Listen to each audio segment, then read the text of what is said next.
Hello guys, welcome to our YouTube channel account with Sumit. Last video में हमने shares chapter start किया था। उसका बेसिक्स, शेयर्स का meaning, type of share, equity share और preference share का क्या बेनिफिट है एंड प्रेफरेंस शेयर का कितना टाइप होता है उसको डिस्कस किए थे। Now today we are discussing about kind of share capital.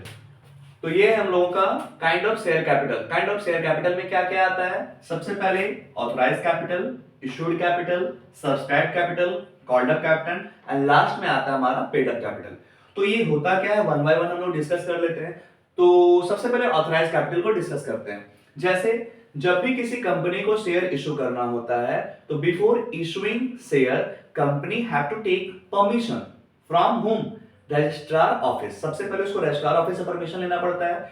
तो रजिस्ट्रार ऑफिस क्या कहती है कंपनी से कि आप कुछ सर्टेन डॉक्यूमेंट उससे वो मांगती है और उस डॉक्यूमेंट के बेसिस पे, फर्म के कैपेबिलिटी के बेसिस पे रजिस्ट्रार ऑफिस ये ऑथराइजेशन देती है कंपनी को कि आप इतना शेयर इशू कर सकते हो। मतलब सिंपली अगर हम बात करें तो ऑथराइज कैपिटल होता क्या है?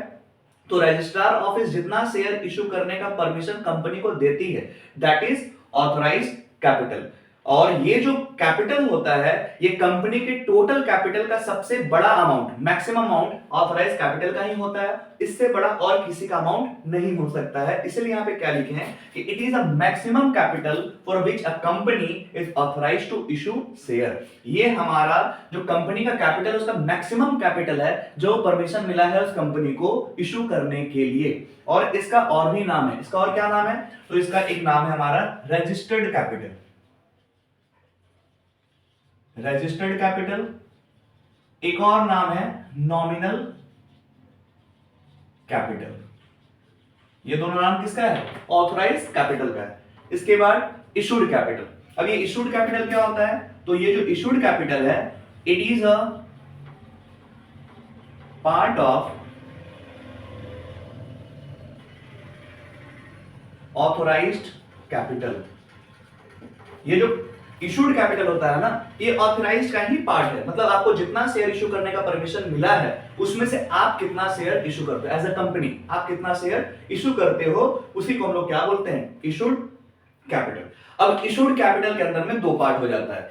एक बोलते हैं हम लोग इशूड कैपिटल और एक को बोलते हैं अनइशूड कैपिटल। अब ये इशूड कैपिटल क्या है और अनइशूड कैपिटल क्या है? तो कंपनी एक पर्टिकुलर पीरियड पे जितना उसको परमिशन है उसमें तो वो शेयर इशू तो कर रहा है, बट जितना शेयर अभी कर रहा है इशू वो तो इशूड कैपिटल है, बट जितना वो फ्यूचर के लिए छोड़ दे रहा है, बाद में करने के लिए छोड़ दे रहा है दैट इज अनइशूड कैपिटल। उसके बाद आता है हमारा सब्सक्राइब कैपिटल।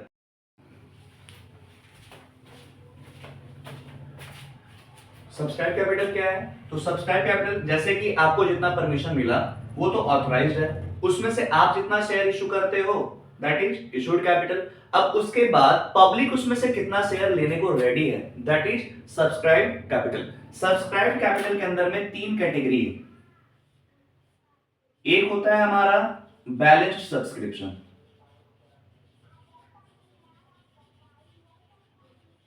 फर्स्ट वन है जो वो हो गया बैलेंस्ड सब्सक्रिप्शन। उसके बाद under subscription and third one over subscription. अब ये बैलेंस्ड, ओवर, अंडर क्या है?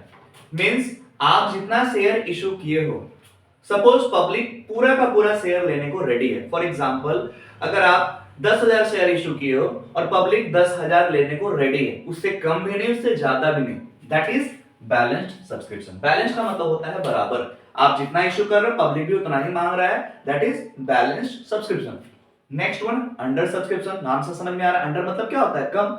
आप जितना शेयर इशू कर रहे हो बट पब्लिक उससे क्या कर रहा है? आपसे कम शेयर मांग रहा है। फॉर एग्जाम्पल अगर आपने 10,000 शेयर इशू किया, ये आपका इशू है, और पब्लिक आपसे कितना, पब्लिक से एप्लीकेशन मिला आपको सपोज 9,000 शेयर का। आपने इशू किया 10,000 और पब्लिक आपसे डिमांड किया कि हमको 9,000 शेयर चाहिए। क्या ये फर्म के लिए सिचुएशन नहीं है कि वो सबको शेयर दे पाए? इजिली दे पाएगा, क्योंकि उसके पास 10,000 शेयर है और पब्लिक सिर्फ 9,000 मांग रहा है, तो कंपनी आसानी से सभी को शेयर दे पाएगा। तो यहाँ पे क्या देखने को मिल रहा है, कंपनी जितना शेयर इशू किया पब्लिक उससे कम मांग रहा है, कम मतलब अंडर सब्सक्रिप्शन।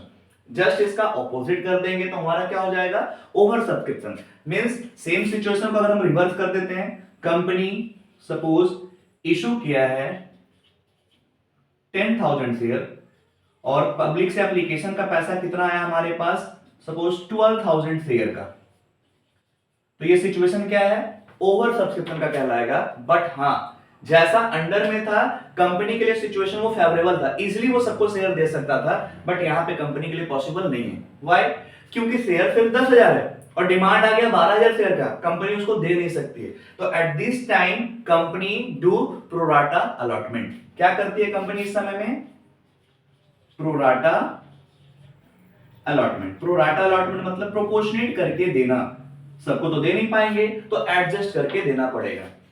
तो पहले ये जो 3 हुआ, उसके बाद फिर से हम लोग सुन लेते हैं क्या है इसका मतलब। ऑथराइज समझ में आ गया होगा आई थिंक, कि कंपनी को जितना शेयर इशू करने का परमिशन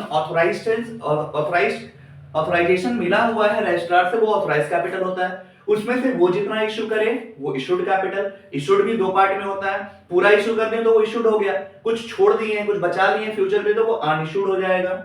उसके बाद सब्सक्राइब कैपिटल। सब्सक्राइब कैपिटल का मतलब होता है कि आप जितना शेयर इशू किए उसमें से पब्लिक कितना लेने को रेडी है। तो पब्लिक जो लेने के लिए रेडी है वो 3 सिचुएशन उसमें हो सकता है। पब्लिक, आप जितना शेयर इशू किए हो पब्लिक एज इट इज उतना ही मांग रहा हो, दैट इज बैलेंस सब्सक्रिप्शन। उससे कम मांगे अंडर सब्सक्रिप्शन, ज्यादा मांगे तो over subscription.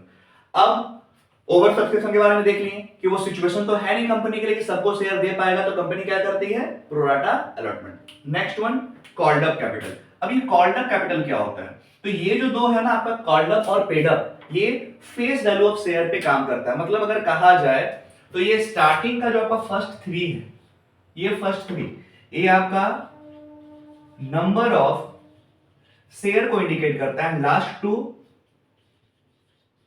Face value of share को इंडिकेट करता है। ये नंबर ऑफ शेयर और फेस वैल्यू ऑफ शेयर का मतलब क्या हुआ। जब हम बात करते हैं authorise capital, issued capital, subscribe capital, तो वहां पे क्या देखने को मिलता है, कितना शेयर इशू करने का परमिशन मिला, कितना शेयर इशू किए, कितना शेयर पब्लिक लेने को रेडी है, मतलब हाउ मच शेयर, यहाँ पे नंबर ऑफ शेयर को इंडिकेट कर रहा है। बट जब हम बात करते हैं कॉल्ड अप और पेड अप, तो यहाँ एक शेयर का क्या वैल्यू है उसके बारे में बात होता है। तो कॉल्ड अप कैपिटल का मतलब होता है कि एज अ कंपनी हम जनरल पब्लिक से एक शेयर का कितना पैसा मांग रहे हैं। सपोज एक शेयर का दाम है 10 रुपया और हम उससे 10 मांगे तो 10 कॉल्ड अप हो गए, 12 मांगे तो 12 कॉल्ड अप। मतलब शेयर का जो फेस वैल्यू उसके अलावा हम जो कॉल कर रहे हैं, मांग रहे हैं, दैट इज कॉल्ड अप। अब पब्लिक उसमें से जितना पे करेगी तो वो हमारा हो जाएगा पेड अप। तो ये था हमारा काइंड ऑफ शेयर कैपिटल। अब इसके बाद हम लोग देख लेते हैं कि कौन कौन सा स्टेप हम लोग फॉलो करते हैं जब शेयर इशू करना होता है। तो हम लोग डायरेक्टली शेयर नहीं इशू कर देते हैं। सबसे पहले क्या करते हैं, to issue prospectus, then thereafter to receive application money, to make allotment of share and make calls। मतलब जब हमको शेयर इशू करना होता है तो हम लोग जनरल पब्लिक को डायरेक्टली शेयर इशू नहीं करते। सबसे पहले क्या करते हैं, प्रोस्पेक्टस इशू करते हैं। अब ये प्रोस्पेक्टस क्या होता है, तो प्रोस्पेक्टस एक डॉक्यूमेंट होता है जो जनरल पब्लिक को अट्रैक्ट करने के लिए कंपनी प्रिपेयर करती है, और उसका डिजाइन इस फॉर्म में होता है कि कोई भी जनरल पब्लिक उस प्रोस्पेक्टस को पढ़ करके उसकी तरफ अट्रैक्ट हो और उसके कंपनी में पैसा लगाने के लिए वो रेडी हो जाए।